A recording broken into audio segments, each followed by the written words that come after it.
filles, on se retrouve pour une nouvelle séance. On est en mars, les beaux jours reviennent, ça fait du bien au moral, on se relève. Petit à petit, on commence à regarder le futur, on va voir ce qu'il y aura. Pas d'inquiétude, en tout cas pour le futur proche, on va voir une figure de suite et pour ça, on va bien s'échauffer les poignets. Pourquoi? Parce que c'est une figure autour du break. Et donc le break, en gros, c'est le break dance, donc c'est une des catégories dans la danse hip-hop. La culture hip-hop, c'est tout un mouvement avec plusieurs catégories, donc le rap, les graffitis, le DJing et la danse. Et dans la danse, il y a plein de sous-catégories encore, plein de styles de danse, le locking par exemple, ça c'est du lock, du popping, donc un peu robot, un peu new style et autres. Et il y a le break. Et le break, donc on dit break dance, c'est ceux qui tournent un peu sur la tête et qui vont beaucoup au sol. Ok? Donc aujourd'hui, on va prendre une figure de break. En réalité, la figure, on pourrait la retrouver dans d'autres disciplines. À vrai dire, voilà, tout le monde s'accapare des figures et les met dans sa culture, ce qui est normal. Aujourd'hui, c'est apparenté au break, mais ça pourrait très bien être du yoga. Donc, je vous montre quelle est la figure et après, on travaille pour ça, pour y arriver. La figure, c'est ça.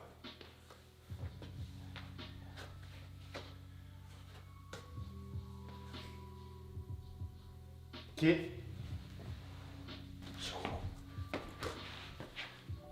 Olé. Donc, comment on va faire ça? Ça demande un travail physique et une technique de ballon. Pardon.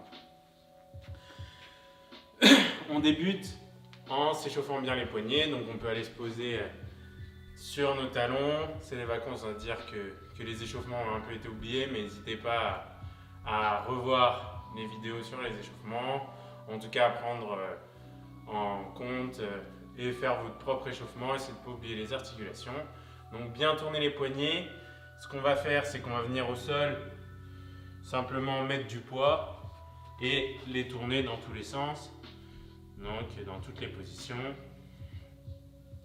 pour bien les échauffer. Ok? Une fois que c'est bien chaud, on peut se faire un petit peu d'exercice comme ça, où on fait des pompes des poignets comme ça. Si c'est vraiment facile, petit défi, on peut soulever les genoux, essayer de monter. Et dans ce cas, c'est plus compliqué. Et après, j'ai un camarade de cirque qui est derrière la caméra et je ne doute pas que lui pourrait le faire même en étant en pompe comme ça et monter sur les poignets. Bon, je triche un peu pour ma part, mais voilà. Bref, tout ça pour renforcer les poignets et on va passer donc au scorpion. En fait, ce que j'ai fait un mélange entre scorpion et baby freeze. Donc, en gros, le scorpion, ce qui se passe, c'est que sur mon ventre, je vais venir placer mon bras sur mes abdominaux, donc je les contracte. Et il y a une sorte d'insertion, on sent notre hanche sur le côté.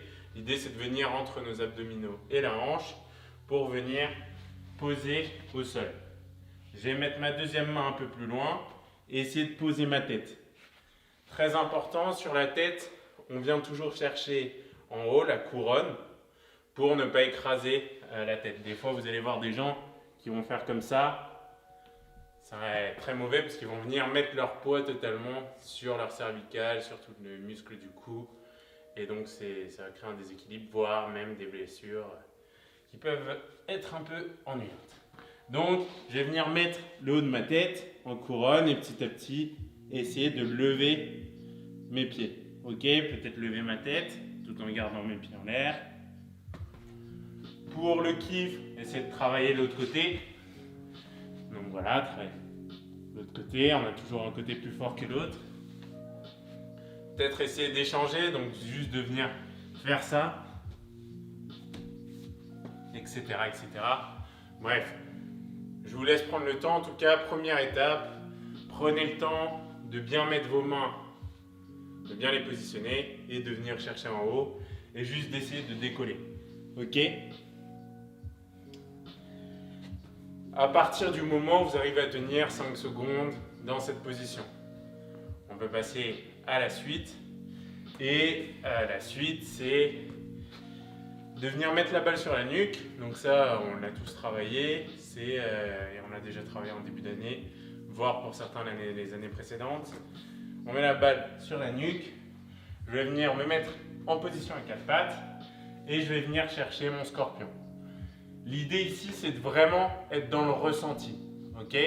Ce qui va demander d'avoir une certaine digestion ou une certaine maturité, une certaine maîtrise du scorpion. Donc c'est pour ça que travaillez bien en avance sans le ballon et puis voilà. Donc, soyez dans le ressenti. Je laisse glisser en tapant avec ma tête. Je tape avec ma tête et je vais venir chercher avec ma jambe derrière. Ok, donc l'idée, c'est de savoir, de sentir où est le ballon pour aller chercher. Là, je me retrouve en scorpion. Je peux rester en scorpion, lever. Et tout à l'heure, ce que j'ai fait, c'est que j'ai fait un petit coup physique pour venir friser et mettre mon pied en twistant. C'est un petit peu plus dur. Ça demande de maîtriser le baby freeze, mais voilà, si ça vous fait plaisir. On peut se travailler une petite sortie suite à ce geste-là. Donc on va faire un petit truc rigolo. Je vous propose qu'on mélange un peu de freestyle basket et de freestyle foot. Et donc on va se faire un petit enchaînement. L'enchaînement avec la figure, ça va être ça. J'envoie la balle en l'air, j'attrape, je descends pour venir à quatre pattes, pour faire mon freeze, m'arrêter, redescendre, me poser, récupérer la balle à la main, récupérer, faire le geste de freestyle basket, on avait travaillé celui-ci, et se poser tranquillement. Ok, c'est une bonne fin, c'est simple, et ça se travaille. Ok, et là vous avez votre petit enchaînement.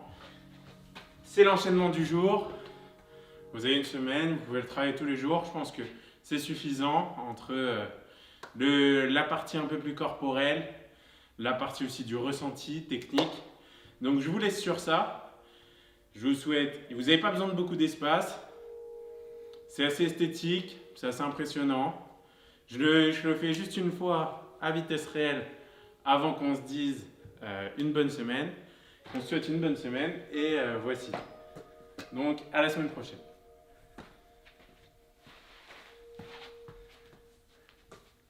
Et j'ai raté. Du coup, pas la semaine prochaine. Ok, ça arrive à tout le monde de rater, donc deuxième chance. Hop.